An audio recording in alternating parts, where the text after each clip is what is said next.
Omar Samhead, dunking in warm-up for St. Mary's, banged him with a technical foul. That's a way to start it. Red Championship Week presented by Dick's Sporting Goods continues here in Las Vegas. Orleans Arena, the site for the West Coast Conference Championship game. Terry Gannon, Stephen Bardo, Steve Lavin. Guys, this should be a great one tonight. These two schools have become the two rivals that know each other very well. We've seen the matchups a number of times. Gonzaga won the two matchups, but Patty Mills only played for less than a half. Now he's back off of that broken hand. Yeah, and it should be interesting. Second game for St. Mary's with Pat coming back. Let's see how they respond. And Gonzaga, Steve, playing extremely well right now. Some news here. During the warm-ups, you see right now Matt Bolden starting the game with 2 free throws. Omar Samhead from St. Mary's, while the refs were out there within 30 minutes of the tip, dunked the basketball. Dave Libby came over and told us it's a technical foul, Class B technical, so it's not. There's the look at the dunk right there on the right side of your screen. It's not a personal foul, not a team foul, but it is 2 free throws. So now we get underway with the opening tip, and Gonzaga has a 1-point lead. Just remember that as the game goes on if this one's tight down the stretch. Yeah, it's a tough way to start a championship round. Omar Samhead letting his nerves get the best of him. That's why coaches either have no hair, or if they do have any hair, it's gray. They give you ulcers. 18 to 22-year-old kids get caught up in the emotion of things, and it can cost you a game. Great give up. Heitfeld lost it out of bounds, but it stays here. It was knocked out by St. Mary's. 15 on the shot clock. Gonzaga won in Spokane, 69-62. But in that game earlier this year, Patty Mills had 18 points in the first half, 6 3-pointers. He went out with a broken hand a couple of minutes before halftime, and the Zags came back to win. Then a tight one in Moraga without Patty Mills, 72-70, Gonzaga won. Hargo with the miss. Micah Downs to follow. He had a big effort in the win yesterday in the semifinals. Yeah, I thought he was the X factor, and he's that special athlete at 6'8", 6'9", can do multiple things, and if he's scoring the basketball, takes a lot of pressure off everyone else. Mickey McConnell had it swatted away by Heitfeld. Here come the Zags. Hargo gives it up to Downs, and the foul.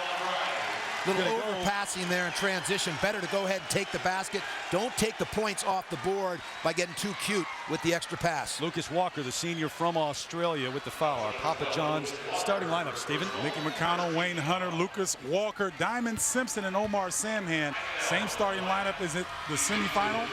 And then on the other side, we'll get to that after the shot, but this is a defensive lineup by St. Mary's with Lucas Walker at the 3, trying to slow down Gonzaga. There's the same starting 5 as last night for Gonzaga. Pargo, Bolden, Downs. Austin Day had a big night last night, and Josh Heitfeld, terrific defense on John Bryant from Santa Clara. Mark Few, a decade at the helm in Spokane. They're looking for their 10th West Coast Conference tournament title. St. Mary's looking for their 2nd. It's the first time for the Gales back in the title game since 2005. Well, a decade of dominance by Gonzaga, and the reason this is elevated to a West Coast rivalry is St. Mary's has beaten the Bulldogs 3 times in the last 4 years. To be a rivalry, someone has to beat them, and they've been the only team that's managed to do that. Hunter the move, can't connect. Out of bounds, it'll be St. Mary's basketball with 11 on the shot clock. We saw this starting lineup last night, but it's not long before you see Patty Mills in the game, and he's checking in right now. So Mills, the sophomore from Australia, one of 5 Australians on this roster, and the only college basketball player here in the States to play in the Olympics, and he had a great run in the Olympics. And considered to be a top 5 point guard pro prospect. It's a guy who averaged 14 points a game and put up big numbers against the Americans too, players like Chris Paul. And a great matchup with Pargo and Mills tonight. Austin Day had 28 in the semifinals, and he keeps it rolling from 3-point range. The sophomore from Irvine, California, on the board. Those big men defensively, when they have to come out and check Austin Day, it feels a little lonely out there outside the paint area. He takes advantage. Diamond Simpson with Austin Day. There's that matchup, Steve, you talked about. Simpson, the all-time leading rebounder in St. Mary's history, and all-time in steals as well. Here comes Pargo on the run. Sets up Bolden. He can shoot that. McConnell clears. St. Mary's needs an easy bucket. They've been very good, though, at attacking the rim. They haven't settled for jump shots. They're trying to get to the basket each and every time. Critical to St. Mary's exhibit some patience offensively to keep the Bulldogs from boat racing in transition. Quick shots and turnovers get Zaga in transition. Samhan can't make it. It's the first time St. Mary's has even hit the rim, though. And there's that offensive rebound, Diamond Simpson, and he gets fouled. Well, Gonzaga torching the nets as a result of good ball movement, sharing the sugar. Micah Downs transports it through Bolden to Austin Day with the feathery touch from long range. Austin Day, his first foul. Simpson to the line, 1 for 1. He's a 58% free throw shooter. Had some trouble, though. Well, he has all year long, but he did in the semifinals. He was just 9 of 16 from the free throw line, and they struggled overall as a team. They really did, and such a small margin of error when you're playing against Gonzaga. And they're familiar with this territory right here. They've been in championship games. St. Mary's has never won one in this conference, and so this is a new experience for those guys. But taken away by Mills. They get it right back, though.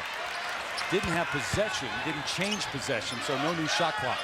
One of the many positive aspects of Gonzaga's offense is we see Austin Day get to the mid-range and come up short. Samhan wraps up the board.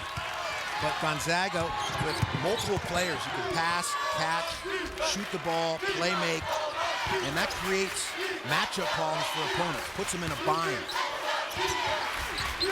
Diamond Simpson, the spin in the lane. Nope, not this time. The long arms of Austin Day changing his shot. Austin not very wide, but extremely long and doing a good job of being tall at the hole. Taken right away underneath. Carlin Hughes, who just came off the bench and will play a lot, played very well in the win over Portland yesterday with the ball. They swing it. Simpson, don't see him take that very often. I think Gonzaga will let Simpson have that shot all night long. They want to keep him away from the basket area where he's so effective finishing. Well, Diamond Simpson, we talked about needing to shoot out of a phone booth to get some arc on his shot. Just so flat that he doesn't give the ball an opportunity to get on the rim. And it's a combination.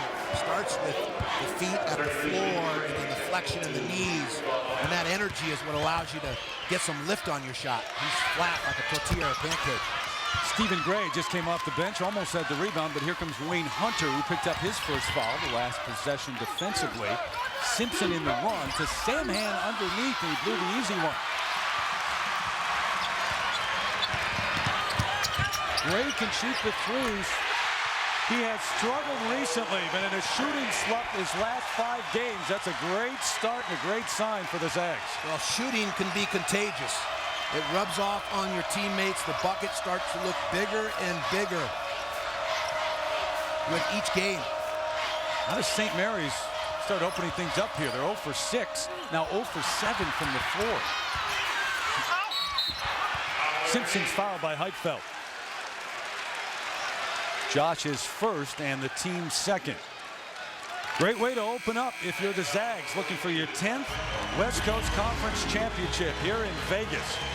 Hargo off to Gray, and he buries the jumper.